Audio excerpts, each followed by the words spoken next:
नमस्कार, मैं आशीष जैन, एक सर्टिफाइड योगा वेलनेस इंस्ट्रक्टर। फिर लौटा हूँ एक नई वीडियो में, जहाँ हम बात करने वाले हैं स्वस्थ रहने की। आज मैं आपसे कुछ सवाल पूछूंगा और इन सवालों में से अगर 2 से 3 जवाब भी हाँ हैं तो हो सकता है कि आपको भी थायराइड हो। थायराइड के लक्षण होते हैं कि आपको अचानक बहुत ज़्यादा भूख लगने लगी है, आपको अचानक ही बहुत कम भूख लगने लगी है, अचानक आपका वज़न बढ़ रहा है या अचानक से आपका वज़न घट रहा है, आप बहुत ही ज़्यादा थकान महसूस करने लगे हैं और एनर्जी आपकी अचानक से एकदम डिक्रीज़ होती जा रही है कि आपको दिन भर थका हुआ महसूस होता है, तो हो सकता है कि आपको थायराइड हो। आज हम बात करने वाले हैं ऐसे योगासन की जो कि बहुत ही ज़्यादा बेनिफिशियल हैं आपके थायराइड को क्योर करने में, उसका इलाज ये कर सकते हैं। अगर आप नियमित रूप से इन आसनों का अभ्यास करेंगे, अपने डेली मॉर्निंग रूटीन में इनको ऐड ऑन करते हैं, तो आपको within 3 to 4 months he result देखने को मिलेगा। आइए शुरू करते हैं हमारा आज का वीडियो। तो पहला योगाभ्यास है मार्जरी आसन, जिसको हम कहते हैं। क्या करना है आपको, टेबल टॉप पोजीशन में आप आ जाइए, बिल्कुल इस तरह। ध्यान रखना है आपको कि आपके जो हिप्स हैं और जो घुटने हैं वो स्ट्रेट लाइन में रहेंगे। नॉर्मल गैप एकदम मेंटेन रहेगा दोनों घुटनों के बीच। कमर से बिल्कुल सीधे रहेंगे आपके घुटने, हाथ बिल्कुल घुटनों के बराबर। एक बार कमर अंदर इस तरीके से और एक बार कमर ऊपर, डाउन अप।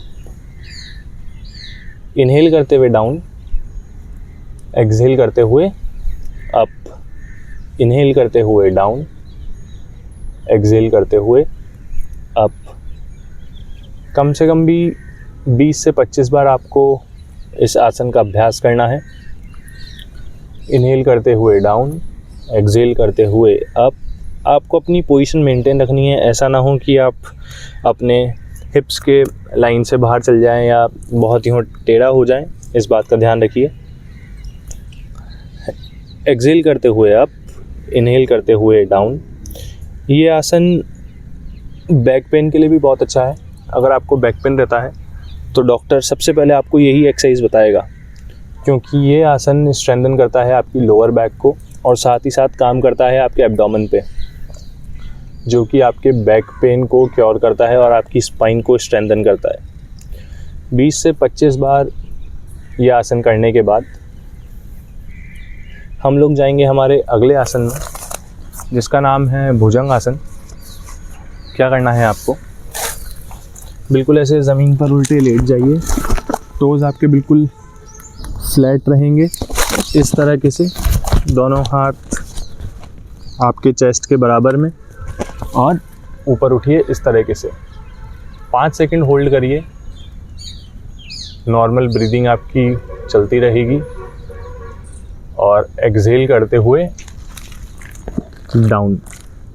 एक बार फिर से करेंगे इसको, सामने देखिए। इनहेल करते हुए आप पूरा उठने की कोशिश कीजिए, अगर आप पूरा उठ पाते हैं तो बिल्कुल इस तरीके से। कमर आपकी बिल्कुल इरेक्ट हो जाएगी। हो सकता है आपके एब्डोमेन में जोर आ रहा हो, आपको कमर में स्ट्रेच फील हो रहा हो। मैक्सिमम 5 से 6 सेकंड रुकिए और वापस एक्सहेल करते हुए डाउन।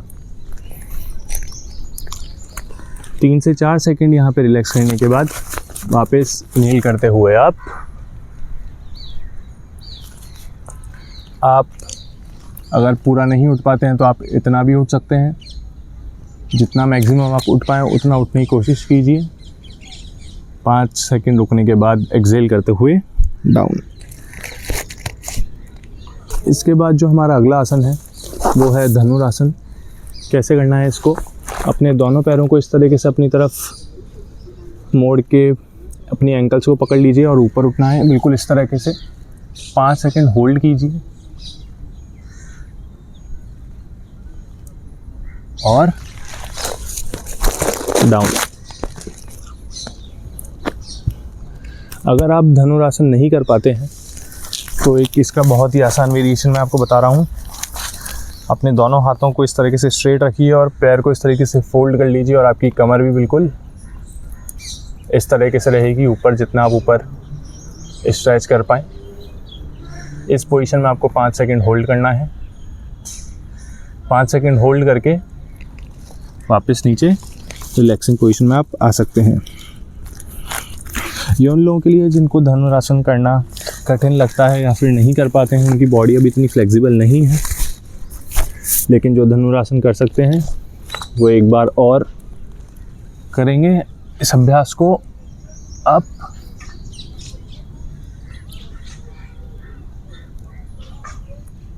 5 सेकंड होल्ड करके डाउन। अब हम जाएंगे हमारे अगले आसन में, जिसका नाम है उष्ट्रासन। कैसे करते हैं? दोनों हाथ सामने स्ट्रेट, एक हाथ फोल्ड करते हुए इस एंकल पे और दूसरा हाथ फोल्ड करते हुए इस एंकल पे, और पीछे की ओर देखना है इस तरीके से। लेकिन आपको ध्यान रखना है कि आपका बॉडी वेट आपके नीज के स्ट्रेट लाइन में ही रहेगा। आपको ऐसे पीछे बॉडी वेट को नहीं रखना है। जितना स्ट्रेट आप रह पाएँ उतना स्ट्रेट रहिए। पूरी बैक को स्ट्रेच कीजिए जितना पीछे हो सकता है, और 5 से 6 सेकंड होल्ड करके वापस आ जाइए। हो सकता है कि आपको इस आसन में अपनी कमर में ज़्यादा स्ट्रेन फील हो, दर्द महसूस हो, तो जितना भी संभव है आपके लिए, जितना पीछे तक आप जा सकते हैं उतना ही पीछे जाएं।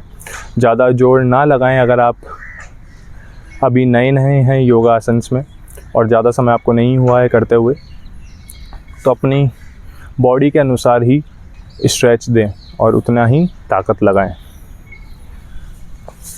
अगर आपको वो टफ़ लगता है तो क्या करना है, आपको अपने दोनों हाथों को ऐसे कमर पे रखिए पीछे, और सिंपल यहीं से पीछे की ओर बेंड हो जाइए।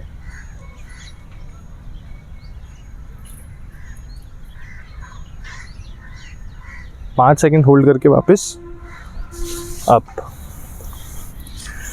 वज्रासन में आप बैठ सकते हैं नॉर्मल, जब आप रिलैक्स कर रहे हो 4 से 5 सेकंड।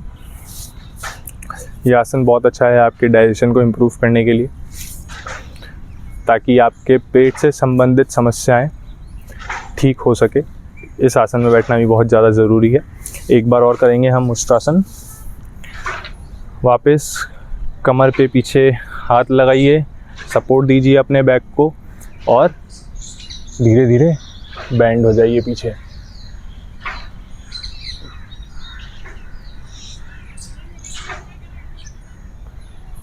पाँच सेकंड होल्ड करके वापस डाउन। आराम से अपने योगा आसन को करते रहिए, बिल्कुल आनंद के साथ महसूस करते रहिए। नॉर्मली आप दंड आसन में आकर बैठ जाइए। अब हम अगले आसन में जाएंगे, जिसका नाम है मत्स्य आसन। कैसे करते हैं इसको? आप बिल्कुल लेट जाइए ऐसे ज़मीन पर, और अपने कोहनियों का दम लगा करके कोहनियों को एकदम मैट पे गड़ा दीजिए। दोनों हथेलियाँ आपकी बिल्कुल स्टिफ हो जाएगी ज़मीन पर। इन पे ज़ोर डालते हुए, इनका सहारा लेते हुए ऐसे ऊपर उठिए और गर्दन को इस तरीके से घुमाइए। आपका चेस्ट बिल्कुल ओपन हो चुका है ऊपर की ओर, आपके शोल्डर्स एकदम वाइडन हैं, बिल्कुल उल्टे आप देख रहे हैं। इस तरीके से अपनी नेक को ज़मीन पर रख के उल्टा घुमा करके, और 5 से 6 सेकंड होल्ड करके वापस रिलैक्सिंग पोजीशन में आ जाइए। 2 बार और इस अभ्यास को करेंगे हम। 4 से 5 सेकंड रिलैक्स करके वापस एक बार और उठिए। कोहनियों का, हथेली का दम लगा करके ज़मीन पर गर्दन को फोल्ड कीजिए और इस तरीके से पोजीशन में आ जाइए।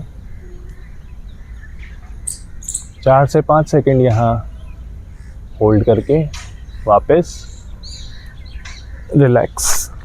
ये आसन बहुत ही ज़्यादा बेनिफिशियल है आपके थायराइड के लिए।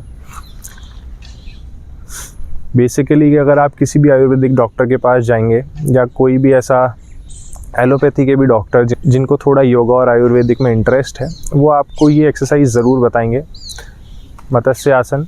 ये बहुत ही ज़्यादा इम्प्रूवमेंट ला सकता है आपके थायराइड में। एक बार और उठिए, इस तरीके से वापस पोजीशन में आइए। 4 से 5 सेकंड होल्ड कीजिए, सांसें आपकी बिल्कुल नॉर्मल चलती रहेगी। वापस आराम से 20 से 30 सेकंड यहाँ आप रिलैक्स करके वापस उठ सकते हैं, बिल्कुल इस तरह से, और नॉर्मल आके बैठ जाइए, बिल्कुल एकदम स्ट्रेट, कमर आपकी सीधी, गर्दन आपकी सीधी, कंधे आपके एकदम वाइडन और ऊपर उठे हुए। और यहाँ पे अब आपको करना है प्राणायाम। प्राणायाम में आप अनुलोम विलोम कीजिए, नाड़ी शोधन प्राणायाम आप कीजिए, कुंभक आप लगाइए। कुंभक बहुत ही ज़्यादा बेनिफिशियल है आपके थायराइड को इम्प्रूव करने के लिए। कुंभक पर मैं एक नया वीडियो बनाऊंगा जहाँ पे मैं समझाऊंगा कि कैसे प्राणायाम करने हैं आपको अगर आपको थायराइड है तो, और कैसे आपको कुंभक लगाना है साथ ही साथ, कब आपको सांस रोकनी है, कब सांस छोड़नी है। आशा करता हूँ आपको मेरा आज का वीडियो पसंद आया होगा। मैं आशीष जैन फिर मिलूँगा एक नई वीडियो में जहाँ हम बात करेंगे स्वस्थ रहने की। तब तक स्वस्थ रहें, खुश रहें।